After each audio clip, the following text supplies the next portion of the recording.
Does this sound like your child? My daughter has a problem focusing. She doesn't allow me to help because I, according to her, talk a lot and she only hears blah, blah, blah. Her goal for her daughter is that she knows she is capable to learn. So this is just, you know, a classic, wonderful. We can all probably imagine ourselves sitting at the kitchen table with our child, trying to help them and having them just really tune us out and say, "Stop talking to me," blah blah blah. I just can't listen. And for a lot of kids, that is, reality. That is their sort of constant experience with life, which is having difficulty focusing or sustaining their attention, having great deal of difficulty just eliminating distractions, screening out those things that get in their way. You don't have to have an ADHD diagnosis to have that be the case, of course. But it's very common for kids who do, and for most of them, that is just the reality of what goes on all day.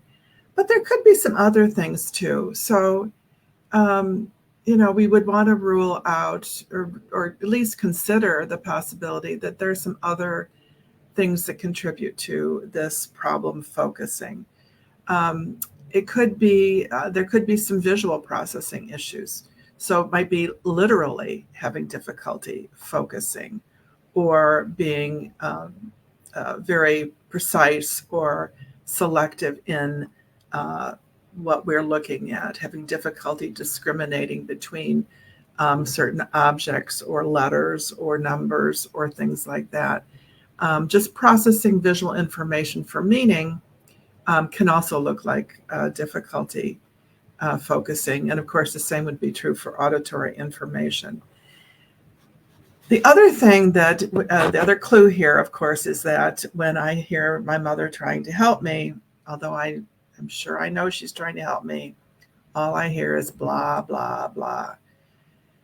What comes to my mind when I hear that is a very distinct possibility that this child's learning strengths, especially when it comes to reasoning, complex reasoning, understanding, interpreting, um, uh, really thinking through a problem, is might be visual, might be abstract, might be visual spatial rather than verbal reasoning. So, uh, if a child is fairly weak in verbal reasoning, they're going to have difficulty drawing inferences. They're going to have difficulty potentially even making sense of what someone's telling them, and that could be. It could also, I'm thinking now combining that with maybe a slower processing speed could mean that sense isn't being made of it because the child is processing the information more slowly than we would typically expect a child that age to do. So if it's not making sense and more words are coming in, blah, blah, blah would be what the child would be experiencing. And of course, it could be any combination of those things. But the point is that there's a very real reason, undoubtedly, underlying this difficulty focusing and this difficulty, this resistance to having a parent help, um, that has to do with underlying cognitive skills rather than just being irritated with mom. Um, if this child also has less confidence in her own learning ability, she may or may not want help. Sometimes children have difficulty sort of admitting that, well, I guess I do need help, because they think that it makes them seem like they're not smart. When what we need to understand, what we need to help our children understand about learning is that we don't understand everything right away. We make mistakes. Asking for help is actually a very smart thing to do. Smart people ask for help all the time because they know what they understand and what they don't understand. So that can be really helpful. I also love this, that she knows she is capable of learning. So a goal, which I love as a goal, because obviously that this child doesn't know right now that she's capable of learning. Every brain is about learning. We all have the ability to learn. But our learning skills, our cognitive skills, things like attention and working memory and verbal reasoning and spatial reasoning and all of these processes our brains use to learn, are not equally developed in all of us. And we often have some that are much stronger than others, some that are weaker than others. We all have cognitive strengths and weaknesses.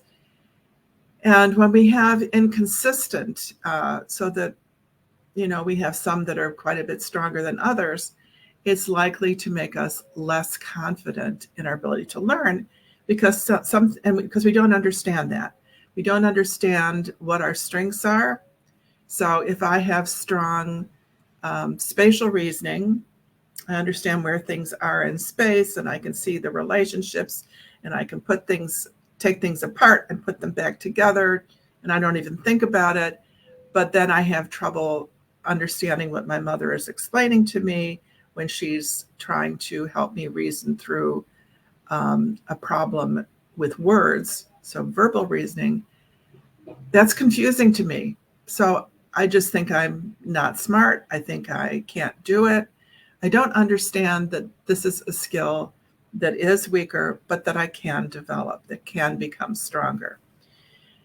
So when children go through the process of understanding what their cognitive skills are, that in itself can give them more confidence and more knowledge about not just how they can learn best, but the fact that they can learn, that they can use their stronger skills to help them. The other thing part of this is the cognitive training part, which is the process of actually strengthening and building these weaker skills.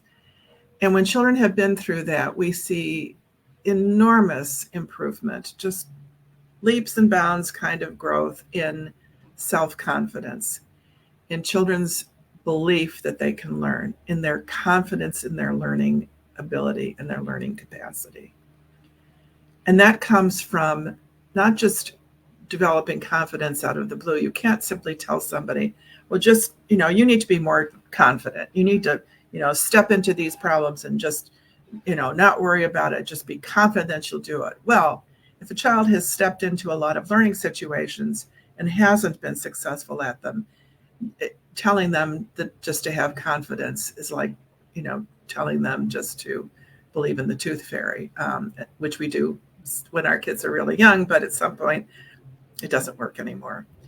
So that's the part when the kids actually have the experience of having worked at something and improved that skill and seeing what's involved in experiencing and internalizing that whole process of doing challenging things and achieving them, and then being able to do things much more easily than they could before.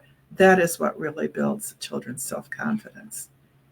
So certainly this is a child that could be helped tremendously by understanding what's at the core, what is at the root of these issues of having trouble focusing and having some difficulty probably processing what her mother is telling her when she's trying to help.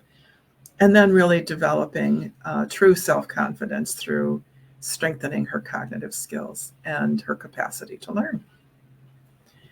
I'm going to post, we have a webinar coming up that is talks about cognitive skills and how they can be strengthened and how parents can help struggling learners like the one we just talked about.